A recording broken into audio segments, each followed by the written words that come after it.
E aí, torcedor do Palmeiras, tudo bem com vocês? Sejam muito bem-vindos a mais um vídeo aqui no nosso canal, trazendo mais um vídeo com uma dose diária de informações sobre o mercado da bola do Verdão. Palmeiras que tá em busca de reforços, né, galera? Em busca de um zagueiro de peso para o elenco. Tem informação aí que o Palmeiras quer a contratação do Joaquim, aquele zagueiro que jogava no Santos. Também tem informação sobre meio-campista. Tudo mais você vai ver nesse vídeo. Já comenta aqui abaixo o que você tá achando. Tá ansioso para a estreia do Palmeiras no Paulista? Comenta aqui abaixo. Agora, sem mais enrolações, bora pro vídeo, galera. Oi, vamos seguir o nosso giro agora pro Palmeiras com o Felipe Curi. Fala, Felipe, seja bem-vindo. Fala, Jodar, um abração pra você, pra todo mundo ligado no Globo Esporte com a gente. Pois é, o Palmeiras segue trabalhando duro aqui nesse início de 2026. O técnico Abel Ferreira concedeu uma entrevista para a TV do clube aqui, falando sobre a maneira como o Palmeiras tem que canalizar essas frustrações do ano passado, o ano de 2025, para esse ano de 2026, para conseguir encarar um ano que vai ser muito desafiador para o Palmeiras. Vamos acompanhar então um trechinho dessa entrevista do Abel. As frustrações e as desilusões do ano passado que se transformam em energia, em caráter, em orgulho e alguma raiva também, para que no próximo ano, ou neste ano que agora começa, possamos dar essas alegrias que estamos em dívida não só com vocês, mas também por nós próprios, porque sabemos o quanto nos dedicamos dentro do clube para chegar aos títulos que tanto queremos e que tanto trabalhamos para que isso aconteça. Vai ter trabalho esse ano, o Abel. Bom, e quem chegou, o Danilo? Abel Ferreira. Chegou, está de volta, reclamando no calendário. E ele está com uma pressão, né? Ele precisa render mais em 2026. Sem dúvida, ele chega num ano em que ele precisa mostrar um melhor trabalho. O ano passado ele ficou no vice muitas vezes e a gente sabe que isso não serve para muita coisa. Ele chegou em algum momento da temporada a mostrar um bom futebol ali por 30, 40 dias, então tem um caminho. A questão é saber como ele vai fazer esse time jogar um melhor futebol para poder voltar a ganhar, a levantar taças nessa temporada, que é o que o torcedor quer. Eu não tenho a menor dúvida em afirmar que depois de ganhar em 20, 21, 22, 23, ele chega agora na temporada mais pressionada desde que ele chegou. É muito raro a gente ver um treinador fazer um trabalho desse tamanho, né, no Brasil, de tempo, digo. Então é uma situação bem diferente do que a gente vai ver e uma situação diferente para o próprio Abel, que já foi xingado no estádio no ano passado. Não é só mais uma questão de rede social, é uma questão de campo mesmo. Ele tem que mostrar mais. Tem um time que ele montou no ano passado e tem ali, pelo menos por enquanto, só o reforço do Marlon Freitas. O Palmeiras ainda deve continuar no mercado, pelo menos para mais um zagueiro, já que o Mikael está de saída. E tem a questão, Tirone, que para mim é a questão chave nesse planejamento, que é a camisa 5. O Palmeiras terminou no ano passado, a Libertadores foi um símbolo disso, e a reta final do Brasileirão, o Palmeiras terminou o ano passado com o Bruno Fux de camisa 5. Ele é um zagueiro que, ok, fez bons jogos e tal, mas que não dá para você olhar e pensar que ele é um camisa 5. Tem o Aníbal Moreno, que era um outro camisa 5, foi vendido. O M. Martínez é uma outra possibilidade de jogar como camisa 5, mas também ainda não convenceu. E aí o Palmeiras vende o Aníbal Moreno e vai para o mercado, a gente imaginando que vai contratar um camisa 5. A notícia de ontem à tarde, inclusive trazida pelo PVC aqui no de primeira, e que depois eu fui até atrás para ver, é que o Palmeiras, no momento, paralisou a busca por um camisa 5. Mas com base no quê? Não, porque a gente tem um garoto muito bom agora, que vai fazer a sua... nem vai jogar copinha, que é o Pacheco. Falando, olha, ele vai 17 anos, vai direto pro profissional, porque o Abel gostou muito. Só que aí a gente olha para trás e vê a coletiva do Abel na Libertadores, ele falou o quê? Perdemos pela juventude. Um time que tem muita juventude. Então, como você começa uma temporada com um garoto de 17 anos como uma das opções para um setor que claramente você terminou sem opção? Não tem como, não terminou com problemas o setor. Camisa 5 do Palmeiras é um problema. E aí você tem um garoto de 17 anos como uma opção. Eu sei que normalmente a gente fala, não, mas o Campeonato Brasileiro vai começar em março, ainda tem tempo, pode usar o Paulista para laboratório. Este ano é diferente. Esse ano tudo começa agora, daqui a 20 dias já tem a primeira rodada do Campeonato Brasileiro. Então não dá para o Palmeiras, na minha opinião, se apoiar só nisso. vai jogar com um triângulo no meio de campo, vai jogar com o Marlon Freitas, o Evangelista, que aliás começou a transição ontem, isso é uma ótima notícia para o Palmeiras. Marlon Freitas, Evangelista e o Andréas mais para frente, pode até ser, mas ainda assim a questão é que o Palmeiras precisa pelo menos ter uma opção de camisa 5. Então eu acho que esse é um erro de planejamento que pode custar caro lá na frente, que de repente pode até ser corrigido na janela do meio do ano, pode ser que o Palmeiras esteja ali de olho num jogador mais pronto, que só vem na janela do meio do ano, porque a gente sabe que a janela do meio é melhor para time que tem dinheiro, para buscar jogadores na Europa, mas essa característica desse calendário agora não permite o Palmeiras patinar para corrigir erros só lá na frente. O Palmeiras precisa aproveitar a janela do meio do ano para um retoque, para uma oportunidade de mercado, não para uma posição tão crucial como é a camisa 5, pelo menos essa é a minha visão, olhando aí a montagem de elenco do Palmeiras para 26. Continuo com você, esse negócio de camisa 5. E Casemiro, ouviu um papo desse? Não, Casemiro é sem chance nenhuma e nem é porque o Palmeiras tentou e o Casemiro disse não. Eu pessoalmente fui conversar com o pessoal que trabalha com o Casemiro e a informação foi: o Casemiro tem contrato até o meio do ano agora no United e ele pensa em várias possibilidades, menos voltar para o Brasil. Então não é uma questão de Palmeiras, Flamengo, Atlético Mineiro, São Paulo. Ele não cogita em hipótese alguma voltar ao Brasil neste momento. Lembrando, ele está agora livre para assinar um pré-contrato, porque ele já faz, o contrato dele vence agora no meio do ano. Então assim, não é nenhuma questão de o Casemiro negou o Palmeiras. Não, ele nem quer. E ainda insisti, falei, não, mas teve alguma sondagem, alguma proposta, alguma coisa? Não, ninguém do Palmeiras ligou. Esse boato aí surgiu, hoje em dia muita coisa acontece assim na internet, né?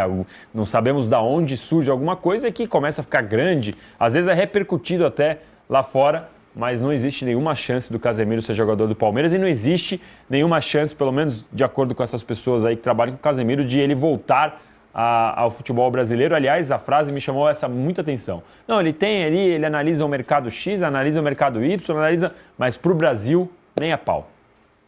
Nem a pau. Ô, PVC, você falou, né? O Latif estava dizendo, não esperem grandes contratações. Você comentou, o Palmeiras já fez isso ano passado, já contratou bastante. Inclusive, foi aquele processo de reformulação, de troca de guarda, talvez esperando frutos melhores até em 2026. No caso de um volante, trouxe o Marlon Freitas, mas aí o primeiro volante é uma lacuna, até porque perdeu um jogador, perdeu o Aníbal para o River Plate. Perdeu não, né? Liberou, negociou o Aníbal com o River Plate. A tendência é não chegar um volante e apostar em uma readequação ali das peças que tem em mãos o Abel Ferreira? Ele tá rindo. Eu tô falando, ele tá rindo, eu tô me desconcentrando. Aí eu falei, ele tá rindo de mim, ele tá rindo pra mim. O que ele tá rindo? Enquanto isso, eu tô aqui, ó, falando pro pensamento não ir embora, entendeu? Tu sabes a história do meu avô, não sabe a história do meu avô? Tem várias, qual delas? Meu avô, quando eu descia no sobrado que eu morava em 83, eu ficava lendo se o Careca ia pro São Paulo, se o Careca ia pro Palmeiras. Um dia ia pro Palmeiras, o outro ia pro São Paulo. Serginho Chulapa ia pro Santos. Meu avô descia sábado de manhã, eu estava deitado no chão, debruçado, lendo o jornal, loucamente. Meu avô virava para mim em português e dizia assim: "O que é que tu estás a olhar aí, pá? Não estás a perceber que daqui a 2 meses estão todos na mesma?" Nessa época, o Palmeiras fez uma contratação do Wagner Bacharel. E o Wagner Bacharel veio do Joinville e foram embora Reginaldo e Rodrigues. E naquela época eu achava que era a maior contratação da história do Palmeiras. Não por causa do Wagner Bacharel, por causa do Reginaldo e do Rodrigues, que foram embora. É mais ou menos o Aníbal Moreno. É mais ou menos a história do Aníbal Moreno. O Palmeiras perdeu o Aníbal Moreno. Perdeu? Não sei. Mas assim, você viu que eu corrigi a tempo, hein? Falei, perdeu não, liberou. Aí depende do ponto de vista. Eu estou brincando com isso porque assim, o Palmeiras não está atrás de um novo camisa 5. O Palmeiras entende que vai começar o Campeonato Paulista e provavelmente o Brasileiro com o Marlon Freitas, com o Lucas Evangelista, com o Andréas Pereira, com o Veiga ainda no elenco. O Veiga pode ser negociado se tiver proposta. E vai entender como é que o time vai funcionar dessa maneira. Até porque o Zé Rafael foi primeiro volante depois da saída do Danilo. E pode acontecer de você chegar à conclusão de que o Marlon Freitas não dá para ser primeiro volante nem o Lucas Evangelista. Ou que o time funciona muito bem com o revezamento de 2 oitos que jogam cada vez 1 de 5 a cada movimentação do time. Eu acho que é isso que vai acontecer. Mas a informação é, o Palmeiras não está atrás de um camisa 5 neste momento. Se tiver uma oportunidade de mercado, pode vir. Mas não é prioridade um novo camisa 5. Isso corrobora com a sua informação, Latifi, de uma janela mais tímida nesse início de ano. Outro alvo tentado, Savarino, do Botafogo, mas agora está bem mais perto do Fluminense, chegou a fazer uma consulta, mas não avançou, certo? Ele até tem uma reunião com o Fluminense, ele estava na Venezuela, não tinha conseguido voltar por conta de todo o problema do ataque dos Estados Unidos lá na Venezuela, mas está chegando e aí essa situação deve ser definida. Então já é carta fora do baralho? O Palmeiras, ele fez a mesma coisa com o Adriel, com o Savarino. Percebeu que existia uma movimentação para os jogadores deixarem os clubes que eles estão, só que na hora de avançar para tentar um negócio, não avançou. E no caso do Savarino, por exemplo, o Palmeiras avalia muito bem o jogador, né? A gente disse isso ontem aqui. Só que o Palmeiras entendeu que hoje a prioridade no elenco não é um jogador que atua nas posições que o Savarino atua, né? O Savarino atua como meio ofensivo, ponta direita e ponta esquerda. No elenco do Palmeiras, a comissão técnica e o departamento de futebol entendem que tem muitas opções para esse setor. Então, hoje, a busca principal é por um zagueiro e, se aparecer a oportunidade de mercado, como disse o PVC, um meio-campista. O Palmeiras tirou o Luiz Pacheco da Copinha, que é um menino da base que completou 17 anos agora, e o Palmeiras vê o jogador como uma das grandes promessas para o futuro. E por ele estar fora da Copinha, está implícito que ele vai ser utilizado pelo Abel. A gente viu outros jogadores que passaram boa parte do ano passado com o profissional e vão disputar a Copinha, que é o caso do Benedetti, o Larson, o Eric Belé, o Riquelme Felipe. Todos eles terminaram o ano com o profissional, mas foram inscritos pelo Palmeiras na Copinha. E o Pacheco não. Então chama atenção por ser um jogador muito jovem e que atua nesse setor de meio campo, onde justamente o PVC está falando que o Palmeiras deu uma segurada na busca por um novo reforço. O 7 tem que dar uma... Quer dizer, pode se dar ao direito de dar uma segurada ou vai fazer falta? Esse elenco do Palmeiras tá bom para a temporada, para brigar de frente com o Flamengo ou falta sim jogador? Eu acho que tá bom, Lu. Eu acho que tá bom porque o Palmeiras brigou pau a pau aí com o Flamengo pelos principais títulos da temporada.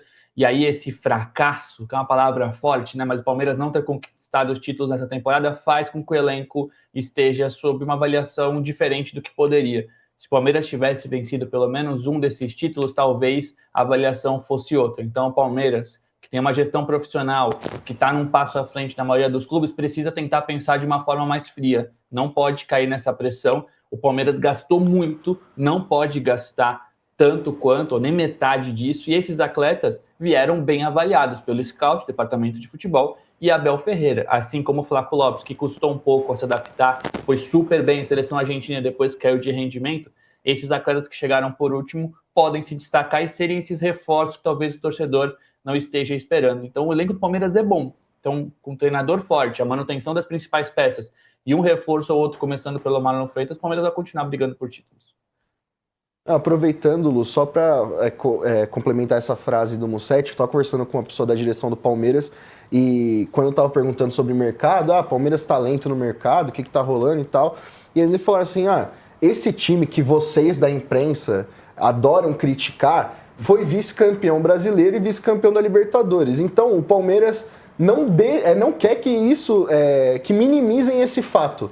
Chegar à final da Libertadores e ser o vice-campeão brasileiro disputando o título até o fim, para o Palmeiras é uma amostra de que esse elenco que foi construído no ano passado tem condições de ser campeão nesse ano. Então...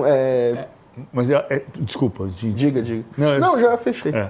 Eu ia dizer só uma coisa aqui, para mim é a grande reflexão que o Palmeiras tem que fazer depois do final do ano passado. Hoje eu estava lendo uma nota, acho que do GE, dizendo assim, Abel volta para trabalhar pelo fim do jejum. Eu falei, oi? Jejum. Mas assim... Porque o Abel se reapresentou hoje, tá, gente? O time já estava treinando, mas o Abel chegou hoje, treinamento em 2 períodos, e já tem estreia no sábado no Campeonato Paulista contra a Portuguesa. Tem 2 gerações de palmeirenses que viraram de 76 a 93 sem ganhar título e depois de 2000 a 2015 que ganhou um Paulista e uma Copa do Brasil. Você falou assim, o Abel tenta se representar para terminar com um jejum. Ops! Não, a torcida do Palmeiras é engraçada. Tem um familiar meu, Lu, não vou falar nome, porque você vai ficar chateado, que ele falou, ele tá inconformado que o mercado da bola do Palmeiras tá muito parado. E ele falou assim, eu não consigo acreditar nesse Palmeiras, cheio de dinheiro e não contrata ninguém. Eu preferi em 2012, quando não tinha expectativa. Gente! Ai, gente! Não, mas Ô, gente! Esse povo reclama de barriga cheia mesmo, né? Mas olha só, que eu ia falar outra coisa. Meu Deus, eu fico com invejinha. Pra mim, a reflexão, quando você termina uma temporada, a temporada não deu título, né? Vou voltar a pegar o caso do Palmeiras. O Palmeiras não ganhou título nenhum em 2025, em 2019, em 2017, em 2014, em 2013, em 2012, em 2011, em 2010, em 2009, em 2007, em 2006. Mas assim, vamos lá, 2025 terminou. A grande reflexão para mim do Palmeiras hoje é por que não ganhou o jogo grande. Porque, presta atenção, o Palmeiras no ano passado foi, no ano passado e no ano retrasado, 24 e 25. O Palmeiras foi eliminado da Copa do Brasil pelo campeão. Em 24 pelo Flamengo, em 25 pelo Corinthians. Fala aí, torcedor do Verdão. Galera, em continuação ao vídeo, bora ver o mercado da bola aqui do Palmeiras. O Palmeiras que tá de olho em jogadores aí. O Palmeiras tá querendo, galera, um zagueiro de peso para chegar no elenco. Tava querendo o Nino lá do Zenit, aquele mesmo que jogava no Fluminense, porém não deu certo, né? Tá um pouco distante. E aí o Palmeiras tá de olho nesse zagueiro Joaquim, ele que joga lá no Tigres do México. Já vi alguns lances dele, joga muita bola, cara, e eu acho que pode dar certo aqui, viu? É um jogador aí de 27 anos de idade. E vamos ver o que vai acontecer, né? Lembrando que não é só o Palmeiras que tá de olho nele, o Cruzeiro também tá de olho na contratação dele. Aqui já tem informações, ó, que o Cruzeiro tem interesse na contratação do zagueiro de 27 anos que tá lá no Tigres do México. No momento só houve conversas iniciais, já que a diretoria está mantendo esforços pelo meia Gerson. Então, é um jogador aí muito bom de bola, né? Lembrando, galera, ele é brasileiro, viu? Ele nasceu lá em Muriaé. Deixa eu conferir aqui essa cidade que eu não conheço. Enfim, ele é brasileiro. Tem passagens aí por São José, lá de São Paulo. Também Botafogo da Paraíba, Cuiabá, Botafogo de São Paulo. E também o Santos, por último, tá no Tigres. Ele estava no Santos desde 2023 até 2024, quando foi vendido por 7,35 milhões. Muito bom de bola ele, acho que vocês lembram de alguns lances dele quando jogava pelo Santos. Zagueiro muito bom de bola. E o Palmeiras está de olho aí na contratação. Vocês aprovam essa chegada dele? Jogador aí que tá custando um pouco no mercado, hein? 6 milhões de euros. Há pouco tempo atrás não valia nem 1 milhão, né, cara? O futebol é muito volátil. Olha isso. Há 3 anos atrás ele valia 100 mil euros. Total ali de 600 mil reais. Olha isso, cara, não valia nada. E agora tá valendo 6 milhões, total ali de 36 milhões de reais, eu acho. Enfim, o que vocês acham dessa chegada, hein? Zagueirão aí, zagueiro alto, viu? 1,87. Dá pra fazer muitos gols de cabeça. Jogava aí no rival do Palmeiras. O que vocês acham dessa contratação? O Palmeiras que tá querendo aí, né, cara? Um zagueiro, porque o Mikael já vazou, né? Como vocês sabem aí, eu trouxe aqui em um vídeo, não lembro em qual dia, acho que foi semana passada, já meteu o pé. O Palmeiras mandou ele lá pro Inter, né? Eu acho. Deixa eu conferir aqui. Aqui, ó. Ele já foi pra lá, né? Já foi liberado. Agora eu não tô entendendo por que aqui ainda tá. Atualmente joga pelo Palmeiras. Enfim, ele vai lá jogar no Inter Miami. E aí o Palmeiras quer outro zagueiro, né? Pra suprir a vaga dele. E tem esse Joaquim na mira. Vocês acham que vale a pena, galera? Ou vocês acham que é melhor contratar o Nino, fazer os esforços ainda em busca da contratação dele? O Nino é um bom zagueiro. Fez uma ótima campanha ali, né, na Libertadores com o Fluminense em 2023. Tem a cara do Palmeiras ele. Muito bom na bola aérea. Imagina ele e Gustavo Gomes ali, uma dupla muito dinâmica e muito forte na bola aérea, né? Tanto ofensiva como defensiva. Enfim, bora ver se o Palmeiras vai contratar mesmo esse Joaquim. Já deixa aqui abaixo se você aprova ou não essa contratação. Agora, galera, eu vou ficando por aqui. Um forte abraço e até o próximo vídeo.